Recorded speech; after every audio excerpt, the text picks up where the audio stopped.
2025 సెప్టెంబర్‌లో తూర్పు చైనా ప్రాంతంలో అది సెజాంగ్ ప్రావిన్స్. తూర్పు చైనాలో సెజాంగ్ ప్రావిన్స్. ఈ సెజాంగ్ ప్రావిన్స్ శాస్త్రవేత్తలు ఒక నూతన విషయాన్ని కనుగొన్నారు. అది బోన్ గ్లూ.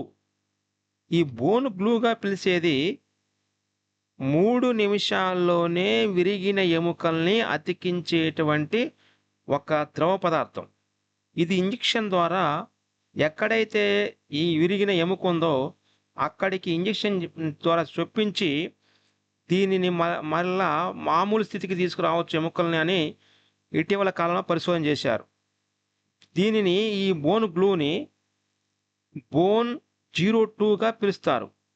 ఈ బోన్ 02గా పిలిచే ఇంజెక్షన్ ద్వారా పంపించే బోన్ గ్లూ ఈ మన తూర్పు చైనా శాస్త్రజ్ఞులకి వాళ్ళు దేని నుంచి ప్రేరణ పొందారంటే సముద్ర గర్భంలో ఉన్నటువంటి ఆల్చిప్పలు వాటి యొక్క పైన కర్పరాలని ఏ విధంగా కాల్షియం కార్బోనేట్తో ఏర్పాటు చేసుకుంటున్నాయో వీళ్ళు దాని నుంచి ఆల్చిప్పల నుంచి అంటే అక్కడ సముద్ర గర్భంలో ఉన్న మొలస్కా జీవుల నుంచి ప్రేరణ పొంది ఎముకలు ఇరిగిన తర్వాత ఆపరేషన్లు, స్టీల్ రాడ్లు అటువంటి వేయకుండా ఇక నుంచి బోన్ గ్లూ ద్వారానే అదే బోన్ 02 ద్వారానే ఈ ఎముకల్ని అంటే ఇరిగిన ఎముకల్ని అతికించే టెక్నాలజీని తీసుకొచ్చినటువంటి దేశము చైనా దేశం.